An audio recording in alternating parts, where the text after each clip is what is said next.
대구 신천지 사태가 제2, 제3, 제4의 사태로 그대로 반복되어 나타날 가능성이 있다는 거죠. 1986년에 신천지 입교해서 2006년 말에 탈퇴를 한 후에 한국교회 신천지 위험성을 알리는 신현웅 목사입니다. 신천지는 한국에서 자생한 이제 쉽게 말하면 신흥 종교고 우리는 사이비 종교 집단이다 이렇게 규정을 합니다. 그래서 이만희 교주가 본인이 이 시대의 구원자다. 또 재림 예수님의 영이 자기에게 임했다.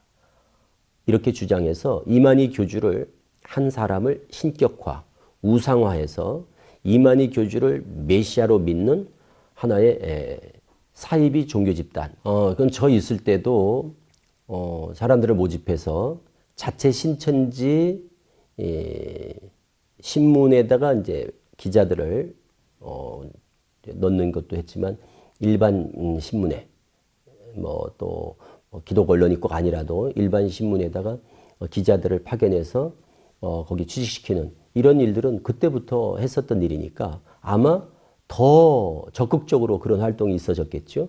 그리고 특히 인터넷 신문 같은 거는 신천지가 다수 아마 점하고 있을 겁니다. 그래서 이제 여론을 이제 신천지에 유리하게 그리고 신천지를 대적하는 사람들에 대한 음해성 공격 이런 것들이 활발하죠. 그때 저도 이만희 이제 제가 이제 그 당시 이제 청회장 같이 이제 옆에서 수행하면서 여의도에서 뭐 홍준표 대표를 만난 적도 있고 그리고 그 서청원 그 당시에 의원이었는데 서청원 의원은 뭐 신천지 행사 때 또 자주 참석을 했었고 그때는 뭐 아예 한나라당 입당하라고 공식적으로 회빈 당비 납부하고 거기 입당하라고 아주 그냥 그게 공식적으로 내려간 적도 있었는데요. 그 당시는 그리고 그 이해창 대표 대선 때 그때는 뭐 신천지에서 아주 공개적으로 다 막 집회 인력 동원해주고 막 해서 자원봉사 다 동원해주고 저도 다 교인들 거기 동원시키고 그 당시에 노골적으로 그때는 그랬었어요. 그래서 그건 다 이미 뭐 증빙 자료가 있어서 다 이미 공개된 거니까요. 이제 그렇게 했었다가 제가 나오면서 이제 이게 이제 공개되고 폭로되고 이러면서 몸을 사렸죠. 그래도 암암리에 이제 그게 이제 이명박 정권 넘어가면서 뭐 그렇게 이명박 정권 때까지 이어졌거든요. 그게. 그러면서 또 이제 박근혜 정권으로 넘어갈 때도 그게 단절됐겠나. 제가 볼 때 그게 단절됐겠나. 더 어떻게 보면 은밀하게. 더 조직적으로 어떻게 보면 뒤에서 연관이 있지 않을까. 이런 이제 합리적 추론을 하는 거죠. 신천지는 의자가 없습니다. 의자가 없이 그냥 바닥에서 이제 예배를 하고 설교자의 말끝마다 마치 추임새를 넣듯이 아멘, 아멘 하는 이 아멘 소리가 거의 2, 30초마다 한 번씩 나올 겁니다. 그게 제가 볼 때는 지금 비말로 인해서 지금 이게 이제 감염된다고 하니까 그런 요인이 크지 않았을까. 그러니까 처음에는 저도 이제 이렇게 생각을 했어요. 보통 이렇거든요. 신천지들은 다 수요일 날, 주일 날 공식 예배를 다 의무적으로 참석하게 돼 있어요. 그러니까 이제 지방을 가게 되면 이제 내가 소속해 있는 교회하고 너무 머니까 제일 가까운 데 가서 예배를 하고 인증을 하게 돼 있어요. 그걸 인증한다고 그래요. 대구 신천지에서 대구교회 말고 기타 나머지 교회에서 대구교회로 왔던 신자들 그들이 나가면서 지금 이제 확산되는 지금 경향을 보이고 있는 거니까 그래서 그냥 통상적으로 가까운 교회 예배에 참석한 이것이 아니라 대구교회에서 어떤 행사가 있었을 수도 있다 하는 부분에 대해서 제가 이제 조심스럽게 지금 이제 의문을 갖는 거죠. 가능성을 보는 거죠. 공식적으로 이제 내렸죠. 그래서 공식적으로 내렸기 때문에 교회나 지금 센터들은 다 문을 닫고 활동이 정지된 건 맞습니다. 그 위지양교회는 공개도 안 했을 뿐더러 그리고 거기에 참여하는 사람들은 신천지도 모르고 그냥 예배 참석을 지난 주일날도 했을 거라니까요.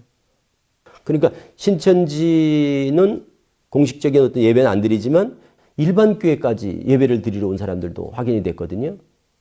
자가 격리가 안 된다니까요. 이게 앞으로 지금 이제 어디까지 뻗어나갈지를 모를 위험성이 바로 거기 있는 거죠. 통제가 안 되니까, 통제가. 거기에 대해 저는 신천지가 일차적인 책임이 있다고 그러는 거예요. 그래서 그게 국민들이 지금 분노하는 것도 제가 문제 지적하는 것도 이단이니까가 아니라 하는 짓이 여느 교회 상식적이지 않다는 거거든요. 저는 그 진원지가 청도 대남병원이라고 봐요. 대남병원이 진원지인 것만은 틀림없다. 그렇다면 대남병원과 신천지의 연관성. 그래서 저는 어쨌든 신천지가 대구교회가 청년부에서 대남병원과 한 달에 한 번꼴로 월 1회꼴로 자원봉사를 갔다 하는 내부자의 증언이 있거든요. 그렇다면 대남병원에서 그럼 거기가 시작이라면 이건 또 어떤 우한과 어떤 연관이 있을까? 그래서 신천지가 지금 해외에도 다 교회가 있고 중국에도 지금 적지 않은 수가 있단 말이죠. 그 전주가 설 명절이에요. 제가 이제 개인적인 제가 생각을 해볼 때 추정하는 것은 이제 가능성을 두고 생각해 볼 수 있는 것은 한국에서 파견된 포교 활동자들, 한국에서 지원된 어떤 해외 그 활동자들이 명절을 맞았으면은 그때 기해서 한국에 들어오지 않았을까. 그리고 그들 중에 이만희 교주 형 그 장례식장에 거기에 참석한 사람들이 있을 수 있지 않을까. 그래서 이런 부분들을 좀 추적을 해볼 필요가 있다는 생각을 조심스럽게 하는 거죠. 신천지인들 자신들이 신천지라는 게 드러나는 것 자체가 제일 두려운 거예요. 그러니까 한마디로 신천지가 무서워하는 것은 코로나 바이러스보다도 자기가 신천지라는 사실이 드러나는 것을 가장 무서워하고 있다. 지금 뭐 이렇게 장기 결석자고 아직 연락이 안 돼서 우리도 협조하고 있고 최대한 노력하고 있다 이러는데 그게 신천지는 출석 그 상황이 다 지문인식이라든가 또는 스마트폰 인증을 해가지고 정확하게 전산화되어 있기 때문에 그 출석 현황이 너무 쉽고 그리고 투명하게 우리가 확인할 수 있다는 거죠.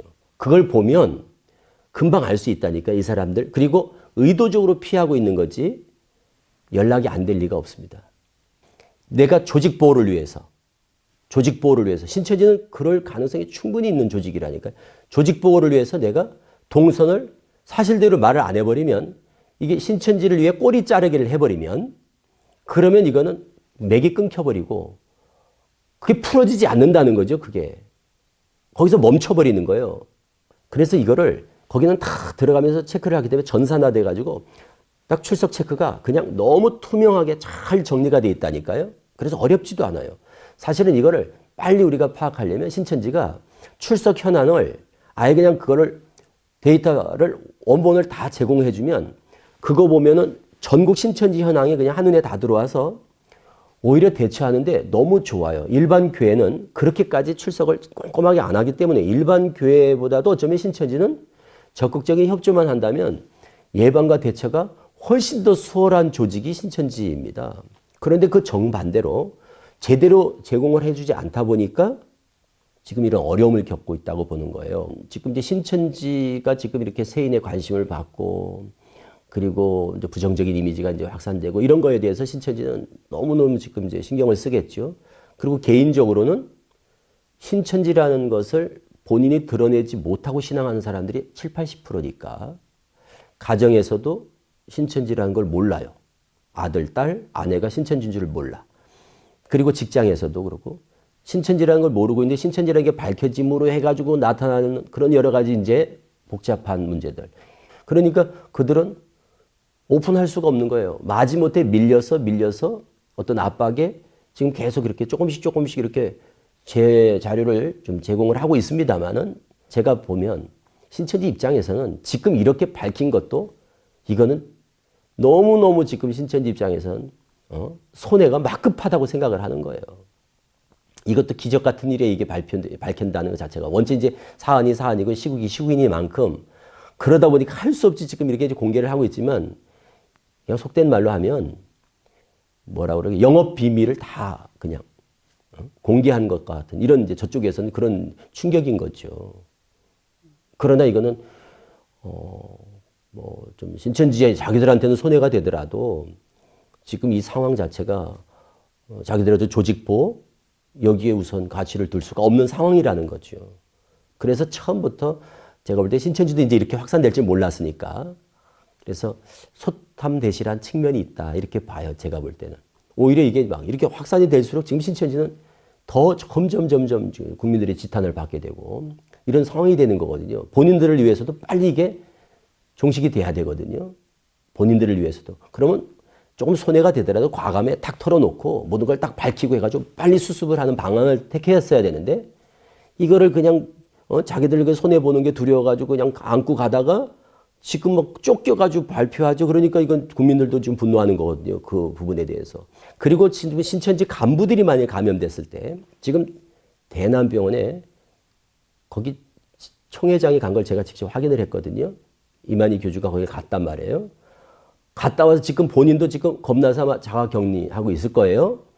그럼 총회장이 움직였다 하면 신천지에서 12지파장들이 다 움직였을 거고 거의. 그럼 12지파장이 움직이면 적어도 한 지파에 10명씩만 해도 120명이에요. 그럼 100명 이상의 사람들이 거기 분명히 갔다 왔는데 그 사람들을 지금 명단이 다 제대로 공개가 됐겠냐 하는 게 지금 가장 현실적으로 지금 빨리 파악해야 될 게 그겁니다. 그런데 갔다 왔던 사람 중에 만일 간부가 의심이 된다, 증상이 있다. 그럼 이거를 공개하겠냐 이 말이에요. 제가 볼 때는 그냥 조직을 위해서 희생을 하는 한이 있어도 공개 안 할 가능성이 있다는 거죠. 그러니까 이거를 나중에 거기서 확진이 돼가지고 뒤늦게 알면 그 사람이 예배를 인도했다. 그런데 규모가 10,000명이다. 이래 되면 이거는 감당을 못하는 거거든요. 그래서 지금 저쪽에서 사건 터지고 나서 터지면 제공할 거라니까요. 그러기 전에 미리 지금 빨리 적극적인 방법을 동원해서 자료를 거둬야 된다는 거예요. 이게 지금 정부에서 빨리 시행해야 될 가장 시급한 일이다 저는 그렇게 생각을 하는 거죠. 그렇기 때문에 지금 이거는 저는 이게 뭐 이단이다. 이건 교리적인 문제지 이단 문제는. 진리냐 비진리냐의 문제지 지금 이런 문제는 진리 비진리 이런 걸 따지는 문제가 아닌 거죠. 저는 일반인들이 보지 못하는 부분을 제가 신천지 실체를 드러내주는 거지 뭐 어떤 종교적인 관점에서 신천지를 비난하는 이런 목적은 절대 아닙니다.